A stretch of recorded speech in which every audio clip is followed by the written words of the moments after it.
Assalamualaikum warahmatullahi wabarakatuh. Selamat pagi, salam sejahtera bagi kita semua. Yang terhormat Bapak Abdullah, Magister Agama, selaku dosen pengampu mata kuliah Metodologi Studi Fikih, dan teman-teman kelas B2 PSR yang berbahagia. Puji syukur, marilah kita panjatkan kepada Allah SWT atas rahmat berupa kesehatan sehingga kita bisa mengikuti presentasi pada hari ini. Tak lupa juga sholawat serta salam semoga tercurahkan kepada junjungan kita Rasulullah SAW yang kita tunggu-tunggu syafaatnya di yaumul qiyamah kelak. Pada hari ini perkenankan saya Maulia Khalifatul Husniyah sebagai moderator yang akan memandu kegiatan diskusi pada hari ini. Topik yang akan kita bicarakan mengenai pendekatan gender. Sebelum diskusi dimulai, saya akan memperkenalkan anggota kelompok 8 yang akan menyampaikan materi, yaitu saya Maulia Khalifatul Husniyah NIM 038, Rica Fitriani NIM 045, dan Waidah Rizka Sabila Putri NIM 064. Susunan kegiatan diskusi yang akan kita lakukan diantaranya: yang pertama pembukaan, yang kedua penyajian materi, dan yang ketiga sesi tanya jawab. Kita akan membuka 2 sesi, masing-masing sesi 3 penanya, dan keempat penutup, kelima masukan dari dosen pengampu. Kegiatan yang pertama adalah pembukaan. Marilah kita mengucapkan basmalah. Bismillahirrahmanirrahim. Selanjutnya adalah penyajian materi. Kepada kelompok penyaji saya persilakan. Saya Maulia Khalifatul Husniyah NIM 038 akan menjelaskan tentang definisi dan konsep gender. Secara bahasa, kata gender dari bahasa Inggris yang berarti jenis kelamin, dan dalam Women's Studies Encyclopedia dijelaskan bahwa gender adalah konsep kultural berupa membuat pembeda dalam hal peran, perilaku, mentalitas, dan karakteristik emosional antara laki-laki dan perempuan yang berkembang dalam masyarakat. Sedangkan Hilary M. Lipps mengartikan gender sebagai harapan-harapan budaya terhadap laki-laki dan perempuan. Konsep penting yang perlu dipahami dalam rangka membahas hubungan kaum perempuan dan laki-laki adalah membedakan antara konsep seks, jenis kelamin, dan konsep gender. Pemahaman dan perbedaan antara kedua konsep tersebut sangat diperlukan dalam melakukan analisis untuk memahami persoalan-persoalan ketidakadilan sosial yang menimpa kaum perempuan. Hal ini disebabkan karena ada kaitannya yang erat antara pembedaan gender difference, dan ketidakadilan gender inequalities, dengan struktur keadilan masyarakat secara luas.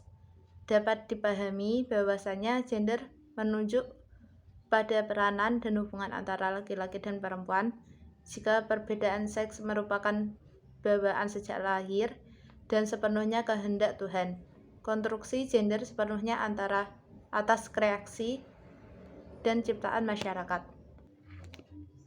Dari berbagai definisi dapat disimpulkan bahwa gender adalah suatu sifat yang melekat pada kaum laki-laki dan perempuan yang dikonstruksi secara sosial maupun kultural, social construction, dan singable, seperti anggapan bahwa perempuan itu dikenal cantik, lembut, emosional, dan keibuan, sementara laki-laki dianggap kuat, rasional, jantan, dan perkasa. Ciri dari sifat-sifat tersebut merupakan sifat-sifat yang dipertukarkan.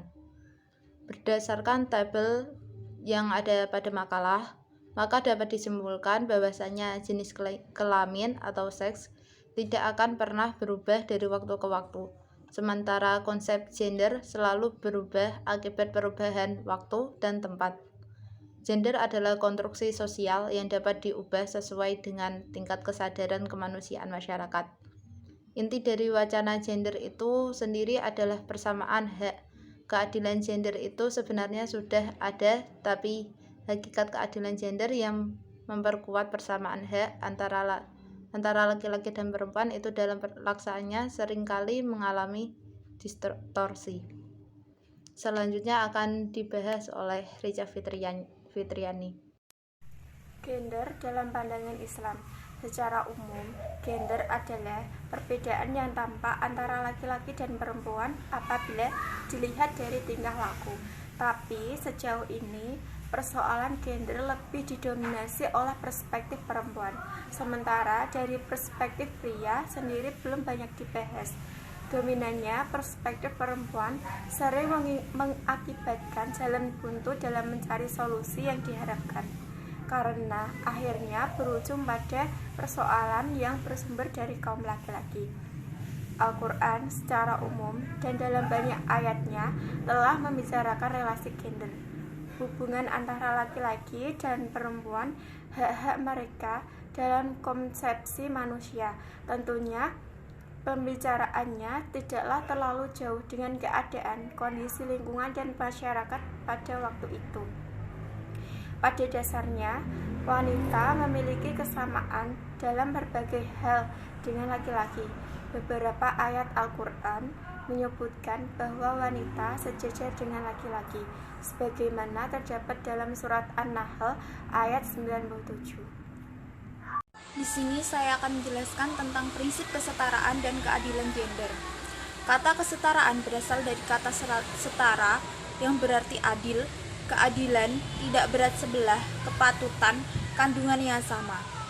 Dengan demikian, kata setara masuk dalam salah satu makna adil dari kata kerja adalah ya'dilu yang berarti berlaku adil, tidak berat dan patut, sama, menyamakan, berimbangan, dan seterusnya. Kesetaraan adalah inti ajaran Islam bahwa semua manusia setara di hadapan Allah. Siapa berbuat baik dari jenis kelamin laki-laki atau perempuan akan mendapat balasan yang sama. Hal ini sesuai dengan firman Allah dalam surat An-Nisa ayat 124. Al-Quran sudah menginformasikan bahwa tinggi rendahnya martabat seseorang di hadapan Allah yang Maha Esa seperti disinggung di muka, bukan karena jenis kelamin atau tinggi rendahnya status sosial atau dari bangsa mana berasal. Pemahaman ini berdasarkan Al-Quran dalam surat Al-Hujurat ayat 13. Dalam Islam, posisi perempuan sangat dimuliakan, meski tidak perlu dipahami sebagai setara dengan laki-laki. Ada banyak dalil dalam Al-Quran yang menjadikan kedudukan perempuan sangat istimewa dan mulia. Kesetaraan gender sebagaimana yang kerap digaungkan kaum modern cenderung menyisakan bias tersendiri. Kesetaraan belum tentu berarti keadilan gender bagi perempuan. Sedangkan dalam Islam, keadilan terutama bagi perempuan sangatlah dijunjung tinggi. Sekian presentasi dari saya, terima kasih. Terima kasih pemateri yang sudah membacakan materinya tadi. Selanjutnya adalah sesi tanya jawab. Di sini kami buka 2 sesi, masing-masing sesi 3 penanya. Setelah sesi tanya jawab, saya perkenankan kepada Bapak Abdullah untuk menambahkan materinya. Demikian tadi presentasi kelompok kami. Mari kita mengucapkan alhamdulillah. Saya sebagai moderator mohon maaf atas kekurangannya dan terima kasih untuk perhatiannya. Wassalamualaikum warahmatullahi wabarakatuh.